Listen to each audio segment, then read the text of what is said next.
wabarakatuh. Selamat pagi Bu-Ibu, Ibu-Guru yang cantik, guru-guru PON-ABS.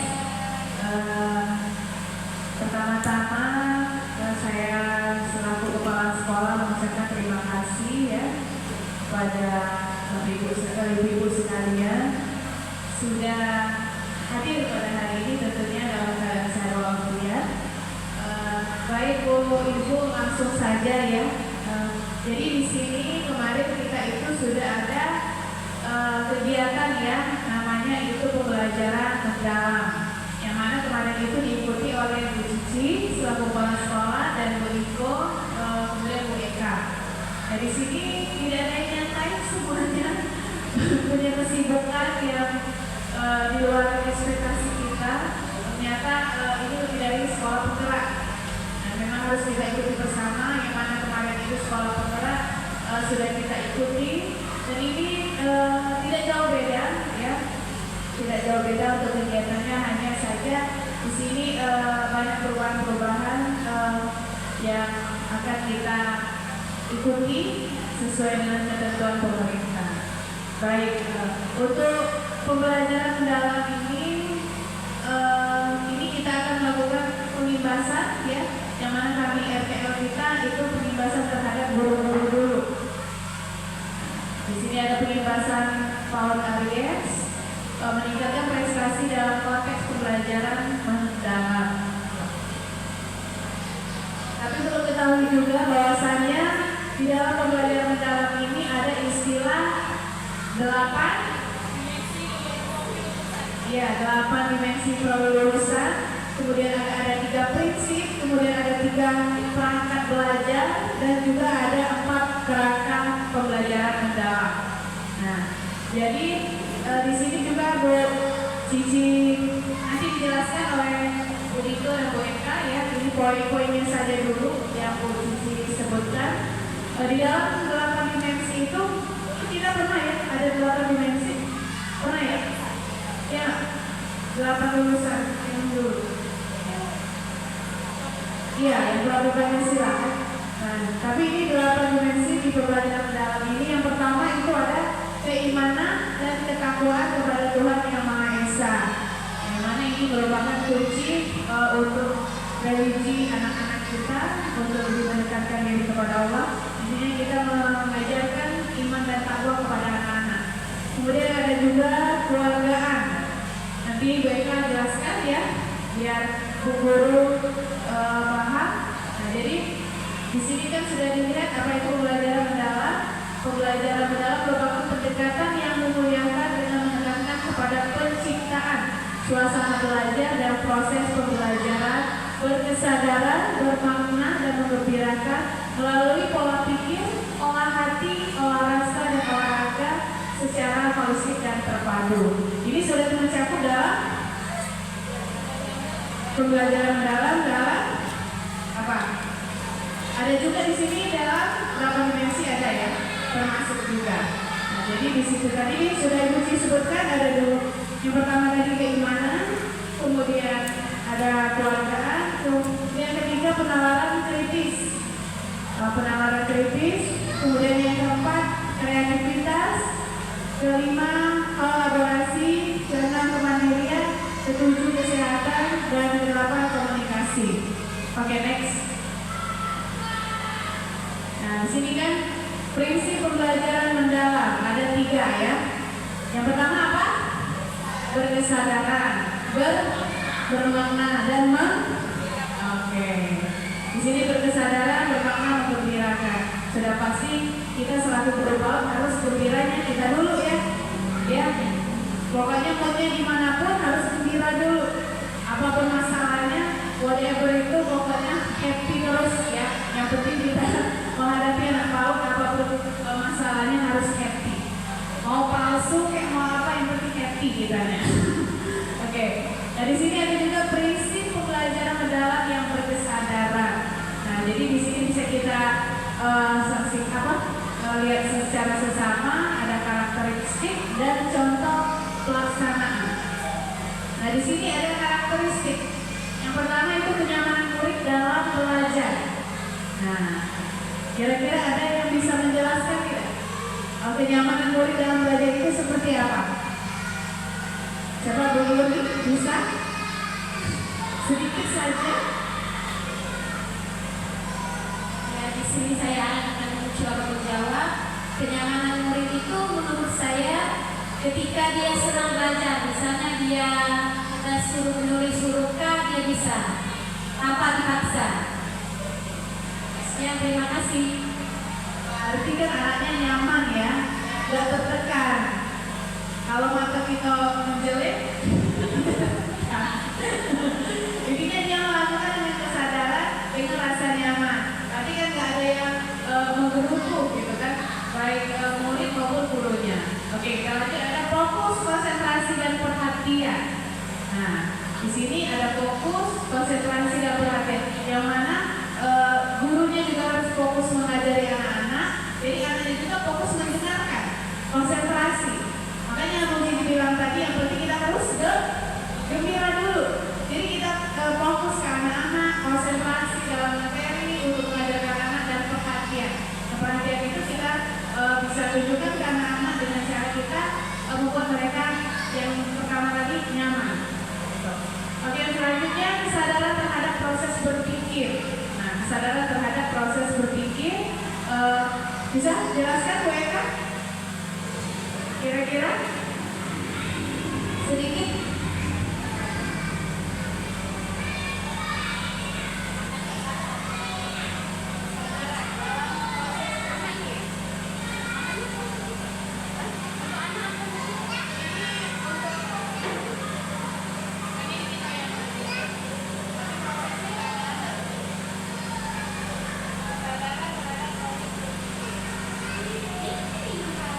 Jadi kesadaran terhadap proses berpikir ini kita menyadari apa yang ada dalam diri kita, gitu kan? Ada dalam diri kita, bisa kita aplikasikan ke anak-anak seperti itu. Kemudian kesempatan murid untuk menentukan pilihan.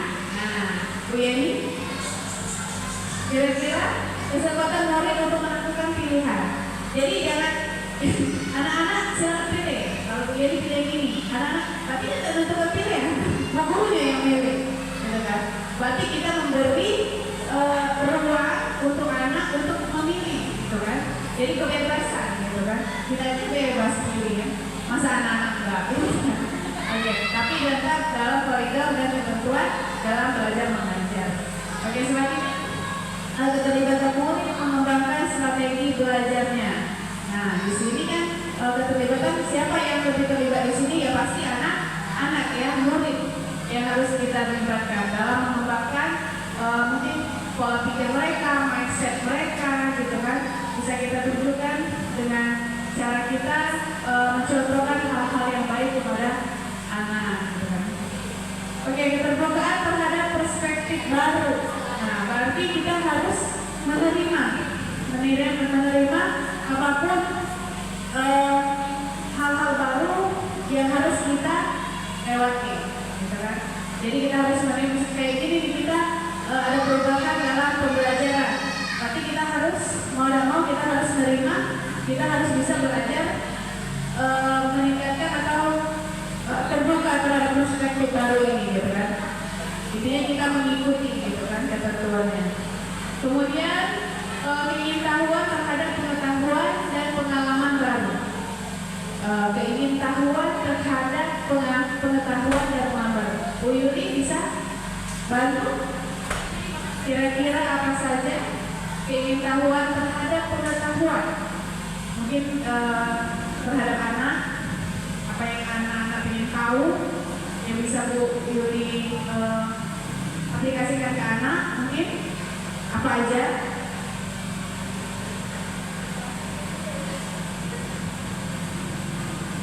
Assalamualaikum warahmatullahi wabarakatuh.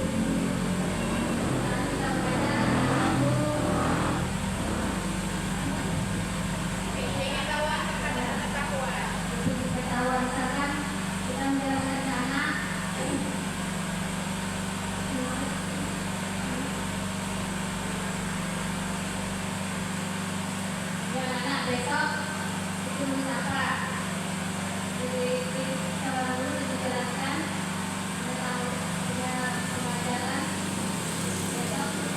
murid misalkan kasih tahu guru tanam, jadi anak-anak tahu.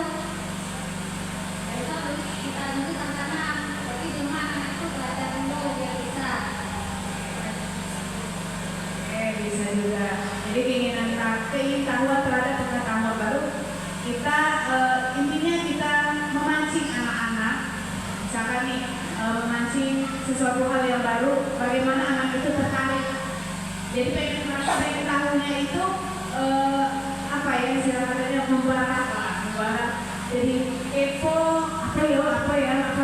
Jadi kita menjelaskan, jadikan pengetahuan yang mereka ingin ketahui gitu kan. Dengan ini merupakan pengalaman baru juga untuk anak-anak gitu. Oke, jadi di sini ada contoh pelaksanaannya. Kan tadi termasuk kan memberikan pertanyaan pemantik. Makanya itu tadi Bu Cici bilang memancing anak-anak gitu kan. Memancing anak-anak biar mereka terpacu pola pikirnya, mindsetnya untuk berpikir dia pengen tahu hal baru gitu kan. Jadi kita yang harus cepat tangkap selaku guru, ini anak maunya apa, jadi kita harus merealisasikan gitu kan. Jadi bisa kan dipahami ya, memberikan pertanyaan pemantik yang memacu keinginan peserta didik gitu. Kemudian ini ya memastikan murid mengetahui apa yang dicapai. Ya, lanjut menunjukkan kebermanfaatan dari hasil belajar murid, melaksanakan pembelajaran yang interaktif. Interaktif sudah paham ya? Jadi anak itu kita pancing untuk selalu interaktif. Jadi tanya jawab ke anak itu kita aktif gitu kan. Kemudian menyiapkan lingkungan pembelajaran yang nyaman. Jelas sudah kita siapkan dengan tadi ya lingkungan pembelajaran yang nyaman dan orangnya yang nyaman juga gitu. Tidak dengan ya, tidak dengan hati yang tidak tenang gitu kan. Sebenarnya gini kan, misalnya nih contoh lagi bawa anak kan, ridat kan. Jadi anak itu ikut juga ke muridnya. Oke, lanjut. Oke, selanjutnya prinsip pembelajaran dalam bermakna. Nah, ini bisa kita lihat karakteristik dan cara pelaksanaan juga. Ada karakteristik relevan dengan kehidupan nyata. Jadi seimbang gitu ya, relevan. Keterlibatan murid dalam pemecahan masalah, keterkaitan dengan pengalaman sebelumnya, kebermanfaatan pengalaman belajar untuk diterapkan dalam konteks baru, keterkaitan dengan bidang ilmu lain, pembelajaran sepanjang hayat. Ini ada contohnya pelaksanaan. Pertama, mengembangkan pembelajaran sesuai dengan permasalahan sehari-hari. Nah, sudah pasti ya, kita punya masalah setiap hari terhadap anak-anak. Mungkin anak yang spesial, mungkin seperti kita mendapatkan anak yang spesial, sudah pasti tantangannya luar biasa yang harus kita hadapi. Yang pastinya kita selaku guru harus sabar, harus tenang menghadapinya ya. Kemudian melibatkan murid dalam merancang pembelajaran seperti memilih proyek, menentukan isu. Ya, sudah pasti kita jangan menonton dari kita dulu ya. Sekali-kali anak-anak mau belajar apa hari ini, gitu kan, nggak apa-apa. Yang penting kan kesepakatan, kenyamanan untuk proses belajar mengajar. Kemudian menunjukkan ilustrasi yang menggambarkan perbedaan antara kenyataan dan pengetahuan yang dimiliki. Nah, ini semua gambaran lah ya. Namanya anak itu kan berimajinasinya kuat ya, namanya golden age. Jadi usia emasnya mereka banyak ingin tahu, gitu kan. Makanya kita sering ilustrasikan karena kalau secara gamblang mereka tidak sampai ke sana. Makanya sekarang kita harus ilustrasi nih, contohnya nih, gitu kan. Bayangkan nih, gitu. Oke, next.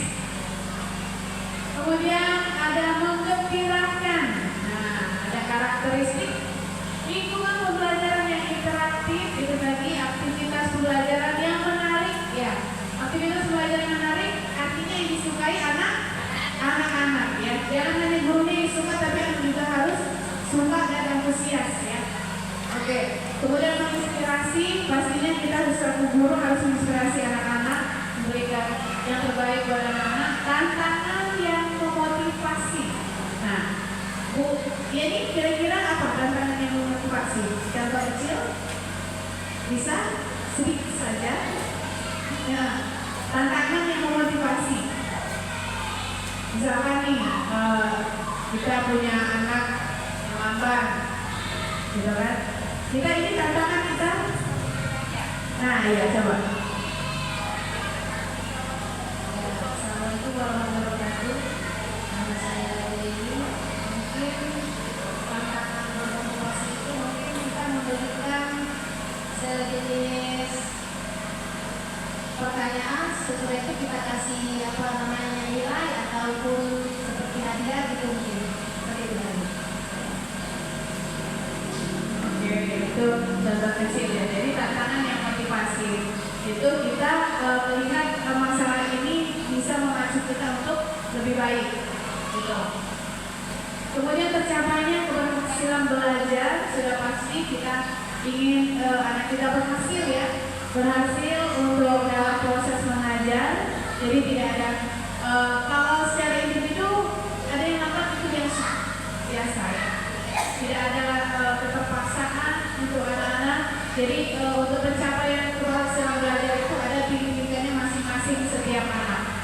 Jadi nggak semuanya harus sama, beda-beda juga tetap. Walaupun hasilnya memang ada hal positif dari anak tersebut. Kemudian memberikan ruang untuk kreativitas, yaitu kita sering melakukan APE kan. Jadi anak berkreativitas ini tidak mesti APE dalam, APE luar pun juga bisa, ataupun mungkin juga kita ciptakan hal yang baru untuk anak-anak bisa juga. Nah ini kan contoh sebagai guru, sebagai fasilitator pembelajaran. Jadi kita merupakan menjadi wadahnya kita ini untuk mengajar anak-anak dalam pembelajaran menjadi lebih baik. Memberikan dukungan dan tantangan yang sesuai dengan kemampuan murid. Nah ini tadi sesuai dengan kemampuan murid. Artinya kan kita tidak boleh memaksa, tidak boleh maksa anak kamu harus nggak boleh. Kita nggak boleh maksa anak kamu harus bisa. Nggak bisa karena tingkatnya kan beda-beda. Nggak mungkin dong kalau kita suruh di luar pola pikir seusia mereka gitu kan. Jadi memang harus dengan sesuai dengan umur, sesuai dengan kemampuan murid. Oke, next.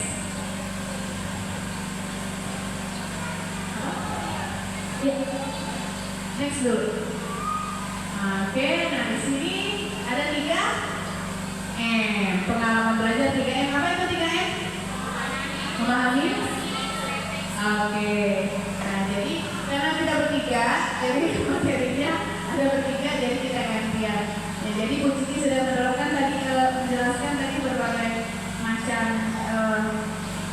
ketentuan dalam pembelajaran mendalam yang mana harus kita ikuti dan kita terapkan bersama.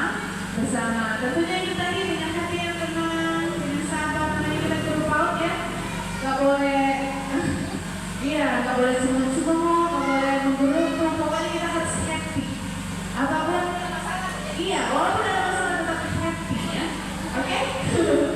Oke, selanjutnya akan dijelaskan oleh Bu Dito atau Bu Eka dulu? Bu Diko ya. Oke, silakan Bu Dito.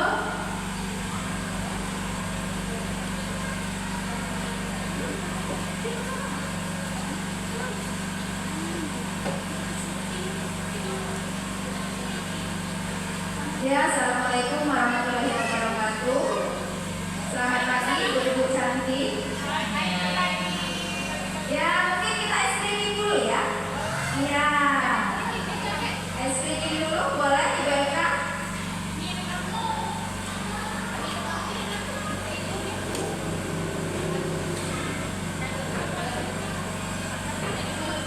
Es krim boleh? Musik boleh?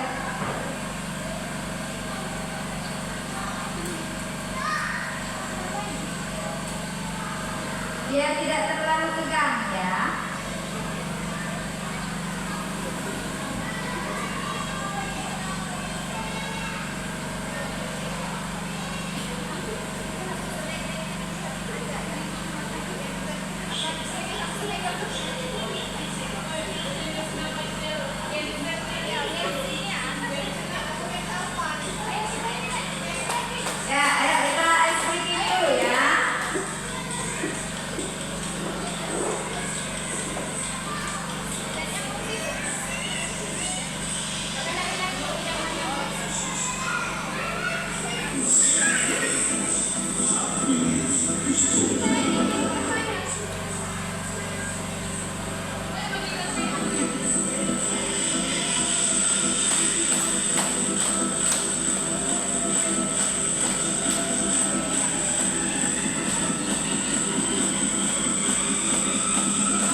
pengetahuan agar dapat memahami secara mendalam konsep atau materi dari berbagai sumber dan konteks.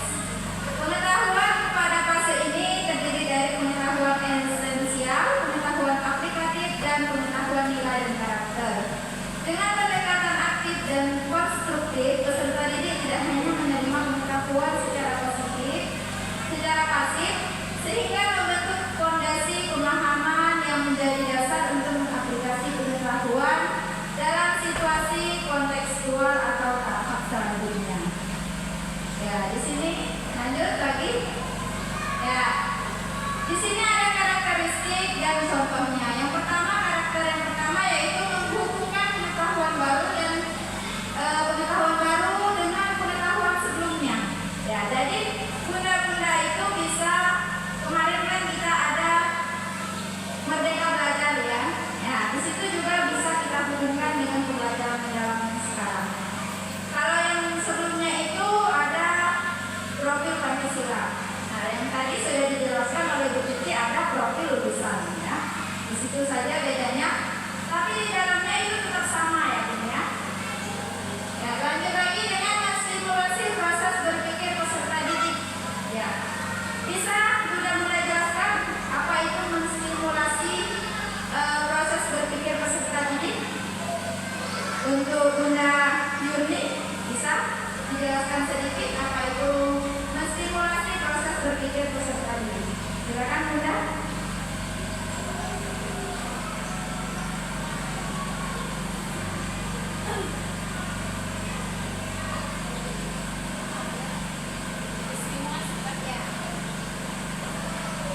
Assalamualaikum warahmatullahi wabarakatuh. Kalau menurut saya menstimulasikan proses berpikir peserta didik itu ya kita mentransferkan ilmu yang kita dapat. Misalnya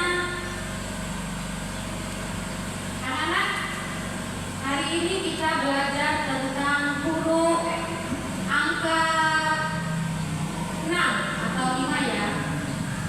Anak-anak tolong ikutin ibu guru. Garis fotonya angka 5 ya. Garis tidur, garis lurus, dan kasih lengkungan. Terus anak-anak menstimulasi atau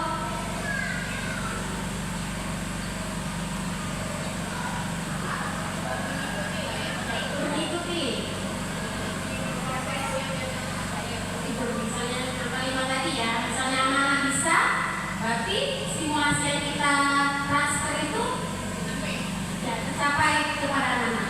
Ya, terima kasih.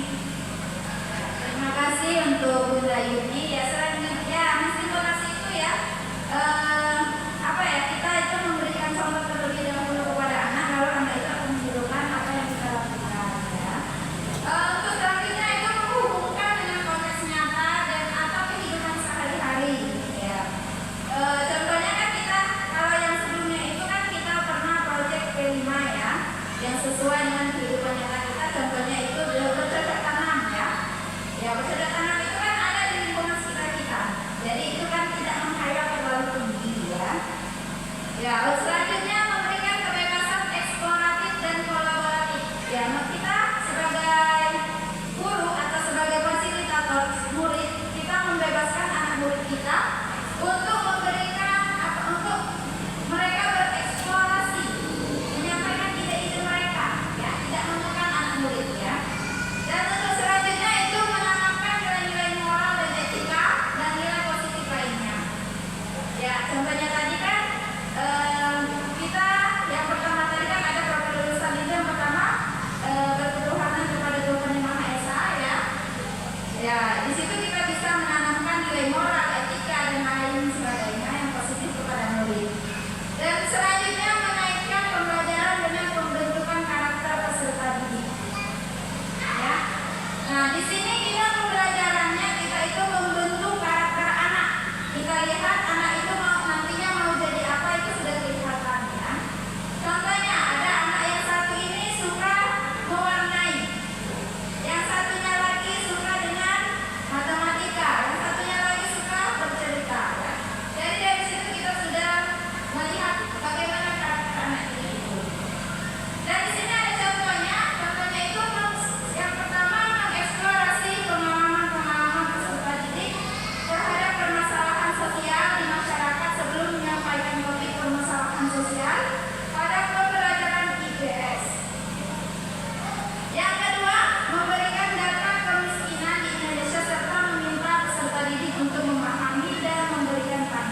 Ya, untuk di sini ada karakteristiknya. Yang pertama itu memotivasi diri sendiri untuk terus belajar bagaimana cara belajar. Yang kedua, refleksi terhadap pencapaian tujuan pembelajaran atau evaluasi diri. Yang ketiga, menerapkan strategi berpikir, memiliki kemampuan metakognisi, dan yang terakhir meregulasi emosi dalam pembelajaran ya. Dan contohnya di situ ada menyampaikan motivasi belajar sesuai pengalaman yang diperoleh ya. Nah, yang kedua penilaian diri sendiri terhadap pencapaian tujuan pembelajaran. Yang ketiga, peserta didik dapat membuat ringkasan materi yang sudah mereka pahami. Dan yang terakhir itu peserta didik mampu mengendalikan emosi negatif seperti kecemasan, stres, dan frustasi saat belajar. Jadi kita sebagai fasilitator itu harus membuat murid-murid kita itu gembira dalam belajar ya, tidak tertekan, dan kita juga sebagai fasilitator tidak memaksakan murid kita untuk harus bisa ya. Ya, jadi kita terapkan lagi ini sebenarnya sama dengan yang Merdeka Belajar, tapi hanya pembelajarannya itu lebih mendalam saja ya. Ya. Mungkin next. Ya, di sini ada pengalaman belajar. Ya, pengalaman belajar di sini ada taksonomi Bloom. Taksonomi Bloom ini contohnya itu menciptakan evaluasi, ya, menganalisis, menerapkan, memahami, dan mengingat. Itu taksonomi Bloom. Ya.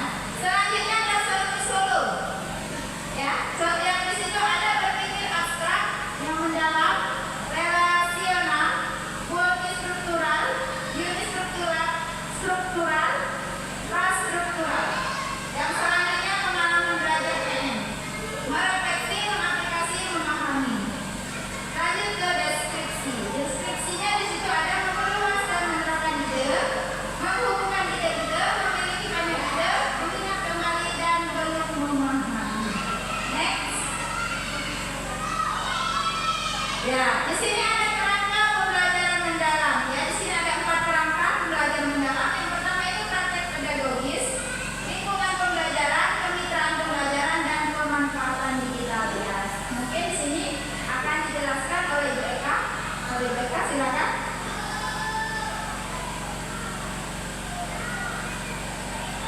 Terima kasih kepada Uniko atas kesempatannya. Di sini saya akan menjelaskan 4 kerangka pembelajaran mendalam. Yang pertama, praktik pedagogis. Pedagogis yaitu strategi yang dipilih guru untuk mencapai tujuan belajar dalam mencapai dimensi profil lulusan. Dimensi profil lulusan tadi ada 8 ya Ibu-ibu. Untuk mewujudkan pembelajaran mendalam, guru berfokus pada pengalaman belajar peserta didik yang autentik, mengutamakan praktik nyata, mendorong keterampilan berpikir tingkat tinggi dan kolaborasi. Yang kedua, kemitraan pembelajaran. Kemitraan pembelajaran ini hubungannya yang dinamis antara guru, orang tua, komunitas, dan mitra profesional. Yang ketiga, lingkungan pembelajaran. Lingkungan ini menekankan antara ruang fisik, ruang virtual, dan budaya belajar untuk mendukung pembelajaran mendalam. Ruang fisik dirancang dan virtual dirancang fleksibel sebagai tempat yang mendorong kolaborasi, refleksi, eksplorasi, dan berbagai ide, sehingga dapat mengakomodasi berbagai gaya belajar peserta didik. 4. Pemanfaatan digital. Pemanfaatan digital ini juga memegang peran penting sebagai katalisator untuk menciptakan pembelajaran interaktif, kolaboratif, dan kontekstual. Tersedia beragam sumber belajar menjadi peluang menciptakan pengetahuan bermakna pada peserta didik. Yang pertama, praktik pedagogis. Praktik pedagogis ini, nah seperti pembelajaran berbasis proyek. Dulu kita di P5 yaitu ada basis proyek, pernah kita tentang selada ya, sayur selada. Pembelajaran berbasis masalah, inquiry, kooperatif, dan e-learning dan lainnya. Penggunaan berbagai media belajar. Ada yang tahu Bunda? Bu Yeni dari penggunaan berbagai media belajar contohnya. Penggunaan berbagai media belajar. Penggunaan media belajar. Seperti kita sekarang itu ya. Nanti kita memperkenalkan anak-anaknya media-media tanam dari biji sampai dia tuh ini menjadi tumbuh menjadi serata gitu ya. Supaya anak-anak tidak tahu, kita mengetahui serata itu sudah jadi seperti itu. Berarti anak-anak harus tahu dari kacang, dari prosesnya gitu. Itu ya. Terima kasih kepada Bu Yeni. Yang ketiga, penyediaan berbagai sumber belajar. Nah, di sini boleh contohnya Ibu Yeni, penyediaannya apa aja?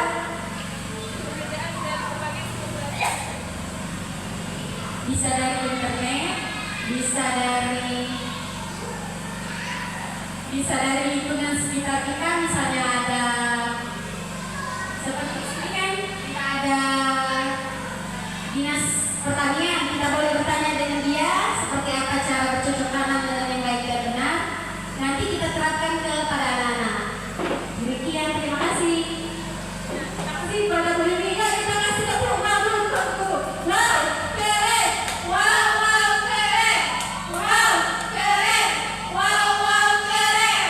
Oke, selanjutnya begitu. Yang kedua, kemitraan pembelajaran. Contohnya lingkungan sekolah. Nah, lingkungan sekolah ini seperti kita Bu Yeni, kepala sekolah, ibu guru, pengawas, guru dan peserta didik. Yang kedua, lingkungan luar sekolah, MGMP, mitra profesional, dunia usaha, dunia industri. Nah, contohnya tadi luar sekolah, dinas perikanan tadi ya, bisa juga ya, pertanian.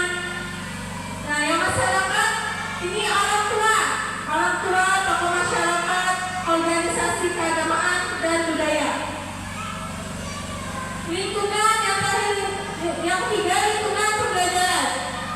Menciptakan lingkungan belajar yang aman, memotivasi murid untuk bereksplorasi, berekspresi dan kolaborasi atau bekerjasama. Tiga, penggunaan platform pembelajaran daring.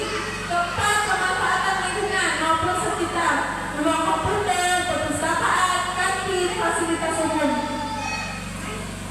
Yang keempat, pemanfaatan digital, pemanfaatan aplikasi atau media digital dalam pembelajaran. Penggunaan kecerdasan artifisial sebagai alat ukur pembelajaran. Ketiga, penggunaan teknologi asistif untuk murid berkebutuhan khusus. Nah, kita ada satu ya Bunda, kita di sini murid berkebutuhan khusus ya. Itu Zaki. Keempat, platform pendidikan digital seperti rumah pendidikan dan lain-lain. Nah, di sini ada transformasi peran guru dalam ekosistem pembelajaran mendalam. Di sini ada guru, kepala sekolah, pemerintahan daerah, pemerintah pusat. Di balik guru, kepala sekolah, nih ada tiga yang benar.